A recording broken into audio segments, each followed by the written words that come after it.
Madam మీ పేరు ఏం చేస్తున్నారు? వర్ష, నేను నాది బీటెక్ కంప్లీటెడ్. సో ఇక్కడ మీ ఏరియా ఎలక్షన్ ఉంది, ఏమనుకుంటారు? అంటే యువతగా ఎవరికి సపోర్ట్ చేద్దాం అనుకుంటున్నారు? యూత్ గా మేము నవీన్ అన్నకు సపోర్ట్ చేస్తాం. ఒక యువకుడు రాబోయే తరాలకి, ఒక జనరేషన్ కి, ఒక యూత్ కి మోటివేషన్ గా ప్రతి ఒక్క దాంట్లో యూత్ కి కావాల్సిన అన్ని సంక్షేమ పథకాలు కానివ్వండి, జాబ్స్ పరంగా కానివ్వండి, ఏదైనా యూత్ లో ఒక ఎంకరేజ్మెంట్ ని తీసుకురావడానికి ఒక యువకుడిని నవీన్ అన్నని గెలిపించుకుందాం అనేసి అనుకుంటున్నారు ఈ జూబ్లీహిల్స్ ప్రజలు. అంటే చాలా వ్యతిరేకత ఉంది అంటే కదా నవీన్ యాదవ్ గారికి, అంటే ఇట్లా రౌడీ షీటర్ మొత్తం ఫ్యామిలీ బ్యాక్గ్రౌండ్ అంతా వేరే వేరే ఈ విధంగా ప్రచారం చేస్తున్నారు. రౌడీ షీటర్ ఎందుకు అవుతాడు? ఒకసారి రౌడీ షీటర్ అనే వాళ్ళు ఆలోచించండి. మన నవీన్ అన్న గారి కుటుంబం గురించి ఆలోచించండి. కేసీఆర్ గారి కుటుంబానికి ఎంత సేవ చేశారని ఒక్కసారి ఆలోచించండి. అట్లా గతం గుర్తు చేసుకుంటే మీకు రౌడీయా ఏంటిదా తెలుస్తుంది. ఆనాడు చేతుల రూపాయి లేనప్పుడు నవీన్ యాదవ్ గారి కుటుంబం, చిన్న శ్రీశైలం గారు ఆదుకున్నది ఒక్కసారి గుర్తు చేసుకుంటే ఈ మాట్లాడే దొంగలకి రౌడీ షీటరా ఏంటిదా అని తెలుస్తుంది. ఒక్కసారి రౌడీ షీటర్ అనే ముందు మీరు ఆలోచించండి. బీఆర్ఎస్ పార్టీలో రౌడీ షీటర్లు ఉన్నారా? తెలంగాణ రాష్ట్రంలో రౌడీ షీటర్లు ఉన్నారా? లేకపోతే జూబ్లీహిల్స్ ప్రాంతంలో రౌడీ షీటర్లు అనే వాళ్ళు ఒక్కసారి ఆలోచించండి. మీరు కదా రౌడీ షీటర్లని పార్టీలో జాయిన్ చేసుకునేది మీరు. ఈ రోజు రౌడీ షీటర్లు అనే ముందు ఖబర్దార్ గుర్తు పెట్టుకోండి. నవీన్ అన్న జోలికి కానీ, నవీన్ అన్న కుటుంబం పైన ఆరోపణలు చేస్తే మేము ఒక ఆడబిడ్డలమి, నవీన్ అన్నకు ఒక చెల్లెలమి, మేము అసలే ఊరుకునే లేదు. ఖబర్దార్ ఇంకోసారి రౌడీ షీటర్ అంటే గల్లీ ఎట్లా నవీన్ అన్న అన్నాడు గల్లీ కూడా దాటరు. అంటే ఇట్లా ఈ విధంగా మాట్లాడుతున్నారని చెప్పేసి కదా బీఆర్ఎస్ వాళ్ళు కేసు కూడా చేశారు. ఇప్పుడు ఎక్కడ నుంచో వచ్చి ఇక్కడ ప్రచారం చేస్తున్నారు. సరే, ఇట్స్ చేసుకోవాలి, ఎవరిది పార్టీ వాళ్ళకి చేసుకోండి. ఈ రోజు నవీన్ అన్న ఈ గడ్డ మీద పుట్టిండు కాబట్టి నా గడ్డ, జూబ్లీహిల్స్ నా ప్రాంతం అనేసి అంటారు. మరి ఒక ఎమ్మెల్యే వచ్చి వాళ్ళ నియోజకవర్గం నుంచి వచ్చి ఇక్కడ ప్రచారం చేస్తే ఈనాడు ఆ నియోజకవర్గంలో ఇది నా ప్రాంతం, ఇది నా గడ్డ అనేసి మాట్లాడతారు కదా. సో నవీన్ అన్న ఆ విధంగా అన్నాడు. మీరు దాన్ని తప్పు అర్థం చేసుకుంటే అది మీ ఇష్టం. తప్పుడు సంకేతాలు ప్రజల్లోకి తీసుకెళ్లాడనేసి మీరు ఆలోచిస్తున్నారు. కానీ మీరు ఎన్ని తప్పుడు సంకేతాలు చేసినా కూడా జూబ్లీహిల్స్ గడ్డ మీద కాంగ్రెస్ జెండాని, 3 రంగుల జెండాని మీరు ఆపలేరు. అది కాని పని. బీఆర్ఎస్ కి బాగా ప్రజల మద్దతు ఉంది. కేసీఆర్ ఆయన అలాగే సానుభూతి కలిసి సో మాగంటికి ఏస్తారు అని చెప్పేసి అండ్ అలాగే కేకే సర్వే నిన్న మొన్న వచ్చిన కేకే సర్వే కూడా సో బీఆర్ఎస్ గెలుస్తుంది అని చెప్పి చెప్తున్నారు. ఒక్కసారి ఆలోచించండి.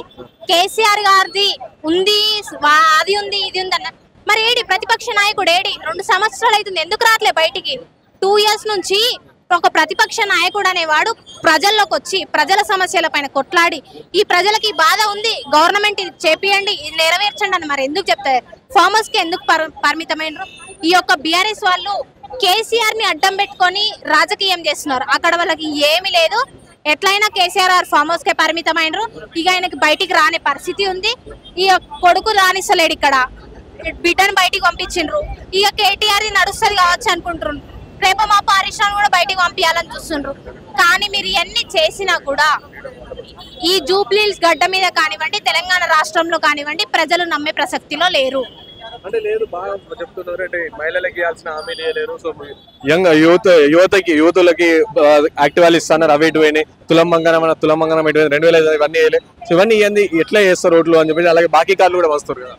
10 సంవత్సరాలు బీఆర్ఎస్ పార్టీ అధికారంలో ఉండి ఎన్ని హామీలు ఇచ్చి ఎన్ని నెరవేర్చారు? ఒక్కసారి దీనికి సమాధానం చెప్పండి. ఈ రోజు 20 నెలల కాంగ్రెస్ ప్రభుత్వాన్ని మీరు ప్రశ్నిస్తున్నారు. మరి బీఆర్ఎస్ 10 సంవత్సరాల అధికారంలో ఉండి మరి మేమెంత ప్రశ్నించాలి? దళిత ముఖ్యమంత్రి చేస్తా అన్నారు, 3 ఎకరాల దళితులకు భూమి ఇస్తా అన్నారు, నిరుద్యోగ భృతి అన్నారు, ఇంటికి ఒక ఉద్యోగం అన్నారు, ఎన్నో చెప్పిండ్రు. ఇట్లా వీళ్ళ చెప్పుకుంటా పోతే చాట భారతం ఎంతో ఉంటది. ఈ రోజు కాంగ్రెస్ ప్రభుత్వం ఎప్పుడైతే అధికారంలోకి వచ్చిందో వచ్చినప్పటి నుండి మహిళలకి ఫస్ట్ ఉచిత ప్రియారిటీ ఇచ్చారు, ఉచిత బస్ సౌకర్యం కల్పించారు, ఇంటికి 200 యూనిట్ల ఉచిత విద్యుత్ అందిస్తున్నారు. ఇంకా ఇట్లా చెప్పుకుంటూ పోతే సన్న బియ్యం 10 సంవత్సరాలు దొడ్డు బియ్యం తినలేక 60 రూపాయలు పెట్టుకొని సన్న బియ్యం కొనుక్కున్నారు. ఈ రోజు ఆ పరిస్థితి మన తెలంగాణ రాష్ట్రంలో ఉందా? ప్రతి రేషన్ కార్డు ఉన్న వాళ్ళకి 10 సంవత్సరాలు రేషన్ కార్డులు ఇవ్వలే. ఈ రోజు కాంగ్రెస్ ప్రభుత్వం 10 సంవత్సరాల రేషన్ కార్డులు ఈ రోజు ఇచ్చిండ్రు. అంటే ఒక్కసారి మీరు అర్థం చేసుకోండి, కాంగ్రెస్ ప్రభుత్వం 20 నెలలనే 10 సంవత్సరాలలో ఇవన్నీ రేషన్ కార్డులు ఇచ్చి ఈ రోజు సన్న బియ్యం అందిస్తే సన్న బియ్యంని తీసేస్తామని మాట్లాడతారు. మీకు ధైర్యం ఎక్కడి? మీకు అంత అర్హత ఎక్కడిది సన్న బియ్యం తినడానికి? సరే మీరు బీఆర్ఎస్ ని గెలిపిస్తే మీకు అంది ఉచిత బస్సు ఉండదు, సన్న బియ్యం ఉండదు. సో రేవంత్ రెడ్డి చెప్తున్నారు అని అంటారు. రేవంత్ రెడ్డి చెప్పలేదు. ఏదైతే బీఆర్ఎస్ వాళ్ళు ప్రచారం చేస్తున్నారో మేము అధికారంలోకి వస్తే ఇవి తీసేస్తాము, మహిళవి ఆడబిడ్డలవి అని. మీకు అంత అర్హత ఎక్కడిది? ఆడబిడ్డల గురించి మాట్లాడేంత అర్హత మీకు లేదు. మీకు తీసేసే రైట్ ఎక్కడిది? ఈ రోజు మేము సన్న బియ్యం తింటున్నామంటే రేవంత్ రెడ్డి కాంగ్రెస్ ప్రభుత్వం వల్లనే ఈ రోజు మేము దొడ్డు బియ్యం నుంచి సన్న బియ్యం తింటున్నాం. అంటే మీరు ఇవి తీసేస్తారంటే ఎట్లా? ఇక అది చెప్పటం కన్నా ఉండాలి, వినటానికి ఉండాలి. కొంచెం బుద్ధి ఉండి మాట్లాడాలి మాట్లాడేవాళ్ళు. ఇక వాళ్ళ గురించి మనం మాట్లాడుకోవద్దు. మరి ఏరయ్యా ఇప్పుడు ఏంటిది? మీరు 8 మంది ఎంపీలు ఉండి ఎందుకు 42% బీసీ రిజర్వేషన్ రానివ్వకుండా ఎందుకు వేస్తుండ్రు? రాజీనామా చేయండి, కొట్లాడండి. మాకు బీసీలో మాది బీసీ పార్టీ, మా ఈ పార్టీ. మొన్న గుళ్ళకే చెప్పులేసుకొని పోయిళ్ళు. ఇక మరి వాళ్ళు బీసీలు అని మాట్లాడేటోళ్ళు గుళ్ళకి చెప్పులేసుకొని అంత దేవుని భక్తులు జై శ్రీరామ్ శ్రీరామ్ అంటారు. మరి జై శ్రీరామ్ అన్నప్పుడు ఒక గుళ్ళోకి చెప్పులేసుకొని వెళ్తారా? ఇది ఎక్కడ న్యాయం ఉందా ఇది? కాబట్టి జూబ్లీహిల్స్ ప్రజలారా, తెలంగాణ రాష్ట్రం అంతా మీ వైపు చూస్తుంది. మీ ఓటు వేసేది తెలంగాణ రాష్ట్ర అభివృద్ధి కోసం, జూబ్లీహిల్స్ ప్రజల కళలను నెరవేర్చడం కోసం, జూబ్లీహిల్స్ ప్రాంతం అభివృద్ధి కోసం, మీ యొక్క ఓటు కోసం తెలంగాణ రాష్ట్ర ప్రజలందరూ మీకోసం చూస్తున్నారు. దయచేసి మేము విజ్ఞప్తి చేస్తున్నాం, యువకుడిని గెలిపించుకుందాం. రేపు మన ప్రాంతం డెవలప్మెంట్ అవుతుంది. ఉద్యోగుల పరంగా ఏదైనా ఒక యువకుడు కూడా మినిస్టర్ క్యాబినెట్ లోకి రావడానికి మనం ప్రయత్నం చేద్దాం. ఎందుకనంటే ఈరోజు యూత్ ని ఎంకరేజ్ చేస్తేనే రేపు మనకంటూ ఒక భవిష్యత్తు ఉంటుంది. మనము జాబ్స్ చేయగలుగుతాం, మనకు ఒక గంట ప్రియారిటీ ఉంటుంది. ఎప్పుడు ఇదేనా? ఇదే కథనా? ఎప్పుడు కుటుంబ పాలన చేస్తారా? మీరే చేస్తారా? తెలంగాణ రాష్ట్రం బాగుపడద్దా? 10 ఏళ్ళు మీరు ఎట్లయినా రాష్ట్రాన్ని దివాలా తీసిండ్రు, అప్పుల కుప్పగా మారిస్తారు. మరి ఈ రోజు మేము డెవలప్మెంట్ చేస్తాము. తెలంగాణ రైజింగ్ 2047 కోసం ప్రపంచ దేశాలలో మన రాష్ట్రాన్ని పోటీ పడే విధంగా మనం అభివృద్ధి చేసుకుందాము అనేసి కాంగ్రెస్ ప్రభుత్వం రేవంత్ రెడ్డి గారు చెప్తుంటే, రేవంత్ రెడ్డి సీటే గ్యారంటీ లేదు. సో నెక్స్ట్ 500 రోజులలో మళ్ళీ కేసీఆర్ సీఎం అవుతాడు, బీఆర్ఎస్ పార్టీ అధికారంలోకి వస్తుందని చెప్తున్నారు. సో రేవంత్ రెడ్డి ఫస్ట్ వాళ్ళ మంత్రులు క్యాబినెట్ అడ్మినిస్ట్రేషన్ అదే అయితే లేదని బీఆర్ఎస్ పార్టీ నాయకులు అంటారు కదా. సీటు గ్యారంటీ లేదంటే ఒక చిన్న కార్యకర్త నుంచి ఈ రోజు ముఖ్యమంత్రి స్థాయి వరకు ఎదిగింది. ఎట్లా? ద యంగ్ డైనమిక్ లీడర్ ఎవరు అంటే అది రేవంత్ రెడ్డి. సీఎం రేవంత్ అన్న ఈ రోజు ఒక యంగ్ డైనమిక్ లీడర్ గా వచ్చి ఈ రోజు తెలంగాణ రాష్ట్ర ముఖ్యమంత్రికి గడిల పాలన అంతగొట్టి ఈ రోజు ప్రజలందరికీ ప్రజాపాలన అందిస్తున్నారు. కాబట్టి సీటు గ్యారంటీ లేదా, ఇది గ్యారంటీ లేదా, అది గ్యారంటీ లేదా కాదు.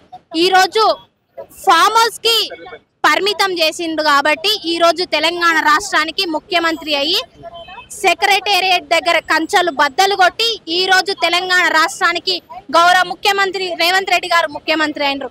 ఇది చూసి రేవంత్ రెడ్డి గారిని మనం ఎట్లయినా అనగదొక్కాలి అని చేస్తే ఇది ఆయన టైగర్, తెలంగాణ టైగర్ ఎవరు అంటే అది రేవంత్ అన్న. రేవంత్ అన్న నేను మీరు అనగదొక్కేది. 2 సంవత్సరాలు అవుతుంది, మరి ఎందుకు వస్తలేదు? రమ్మనండి, పెద్ద రమ్మనండి. ఎందుకు వద్దంటాం? మేమెందుకు వద్దంటాము? రమ్మనండి. మరి ఏంటి 2 సంవత్సరాలు అవుతుంది అంటే ముఖ్యమంత్రి సీట్ ఉంటేనే వస్తాడా? ముఖ్యమంత్రి సీట్ ఉన్నా ఆనాడైనా ఫామ్ హౌస్ కే పరిమితమైండు. మరి ఇప్పుడు రమ్మనండి, ఎందుకు వస్తలేడు? ప్రజల దగ్గరికి ఎందుకు వస్తలేడు? పులి కాదు, పులి అయితే లోపలనే ఉంటారా? ఆ రోజు ప్రతిపక్ష నాయకుడు అన్నప్పుడు రేవంత్ రెడ్డి పులి, ఈ రోజు ముఖ్యమంత్రి అయ్యింది. ఇంకెంత పెద్ద పులి కావాలి? పెద్ద పులి, తెలంగాణ టైగర్, తెలంగాణ లెజెండ్ అంటే ఎవరు అంటే అది రేవంత్ అన్న ఒక్కడే. గుర్తు పెట్టుకోండి, తెలంగాణ పులిని, తెలంగాణ సీఎం ముఖ్యమంత్రి రేవంత్ రెడ్డి గారిని మీరు ఎవరు ఆపలేరు. అనగదొక్కుంటూ వచ్చిన నాయకుడు, ప్రతి ఒక్కరిని అనగదొక్కుంటూ వచ్చిన నాయకుడు కేసీఆర్ లాంటి అతన్నే ఫామ్ హౌస్ కి పరిమితం చేసిన నాయకుడు అది ఎవరు అంటే the one and best CM Revanth అన్న. అంతే.